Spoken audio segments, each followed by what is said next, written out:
aujourd'hui, il n'y a ni tableau, ni marqueur, ni rien du tout, mais un sujet qui est extrêmement important, qui intéresse tous les parents sans exception.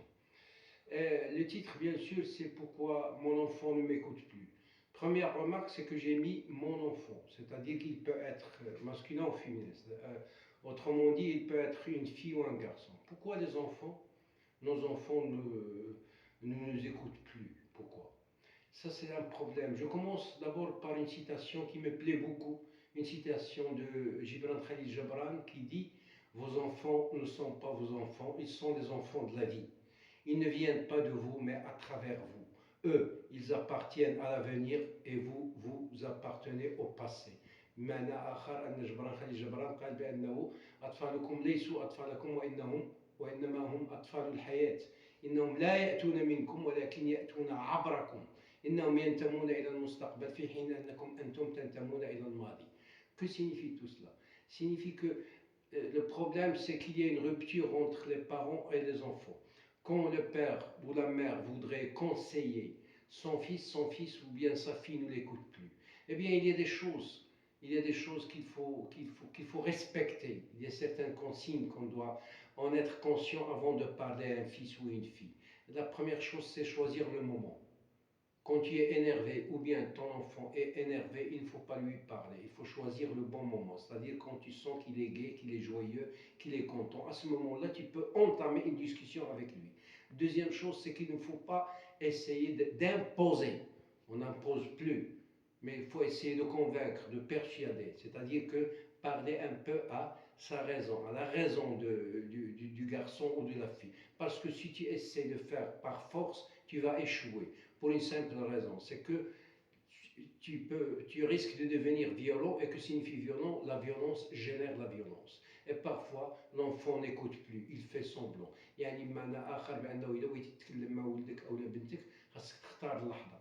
إذا كنتي مقلق ما كايناش تتكلم معاه، إذا كان هو مقلق ما خصكش تتكلم معاه، خاصك تختار اللحظة اللي يكون هو في حالة نفسية جيدة وتكون انت في حالة نفسية جيدة. علاش؟ لأن ممكن بأن ديك الكلام اللي بغيت تقول لي انت يكون منطقي معقول، ولكن الطريقة باش قلتيه ما خليتيش ليه الفرصة أنه هو يسمعه، لأنك كنتي مقلق وانت معصب وهذا. Donc c'est très très important ça.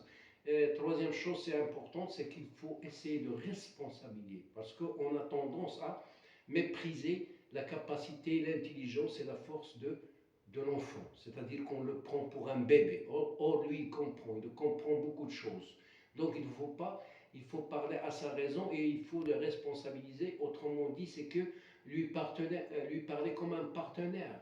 نتكلم معاه كشريك، نتكلم معاه ما نحتقروش، نعطيه فرصة أنه يعبر على الرأي ديالو بدون خوف بدون هذا، ونبدا نتكلم معاه بالتي هي أحسن حتى نحاول نقنعو. ما نقنعوش، لأن إلا كنت كنقنعو اش كيوقع؟ بأنه ملي ما غنكونش أنا ما غاديش يدير داكشي اللي كنقول ليه، لأنه موالف أنا غير حيت كيخاف مني كيدير داكشي. ملي كتحيد أسباب الخوف، يعني ملي نحيد أنا ما غيبقاش يدير داكشي. أور حنا خصنا نكونوه باش يتكون المستقبل، يعني واخا ما تكونش انت ولا ما تكونش ماما هو يدير بهذاك الشيء.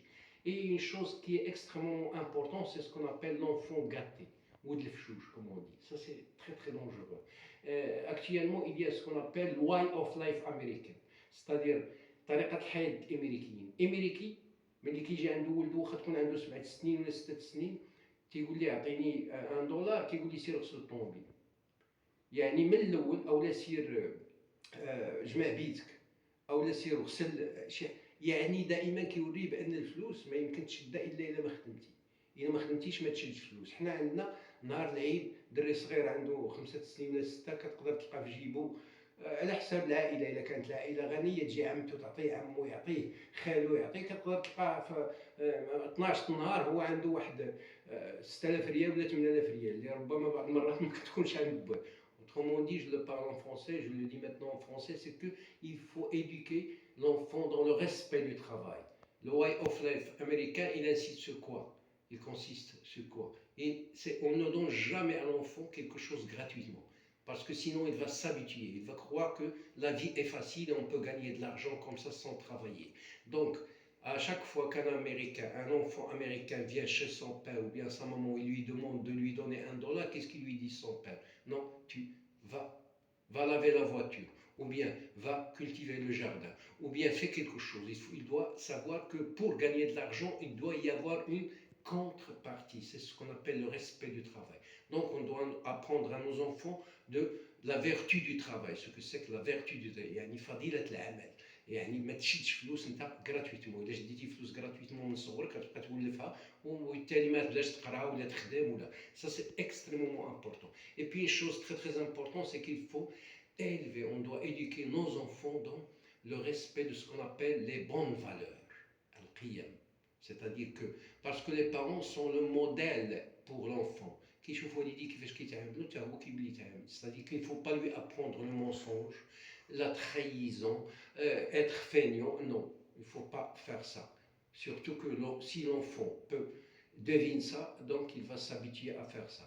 معنى آخر بأن الابن باه ولا ممكن يكونوا هما القدوه ديالو، وبالتالي اذا كان كيشوف والديه بانهم كيكذبوا او لا كيخدعوا او لا كيديروا شي حوايج خايبين، انت هو كتولي تجي عادي، وبالتالي كيكبر في واحد الوسط اللي ماشي صالح، وبالتالي حظوظ كبيره بانه غادي يطلع مواطن غير صالح. Ça extrêmement important. Et puis il y a une dernière chose que je voudrais dire qu'il faut éviter, absolument éviter, c'est-à-dire les disputes entre les parents devant les enfants. Ça c'est extrêmement grave. Jamais les parents ne doivent se disputer devant l'enfant, parce que là, ça crée des traumatismes, des complexes, des problèmes chez l'enfant et ne les oublie jamais. Parce qu'un enfant, il a une mémoire où reste gravée souvent toutes les choses qu'il a vues dans son enfance. Et ça va l'influencer en beaucoup. Plus tard, ça va l'influencer et il va être un peu traumatisé. يعني بمعنى آخر ما عمر الأب والأم يتخاصموا قدام الدراري، لأنهم إلا تخاصموا قدام الدري ولا قدام البنت جوج الحوايج. اولا الدري كيبدا كيتعقد، كتبدا كتركب فيه شي مسائل، شي عقد نفسيه في شكال، وكيبدا كيلعب على التناقضات اللي كاين بين والديه. ستادير الشخص تكون با لين شاباتوار، يعني ما ملي تغوت عليه مو غيمشي عند بو، ملي يغوت عليه بو كيمشي عند مو، وبالتالي كيبدا يقلب على بلاصه فين ما يقراش ما يخدمش، وهذه سي خطر بزاف. نتمنى ان الفيديو يكون مفيد، ونقول لكم على بروشين ان شاء الله. الله يعاونكم.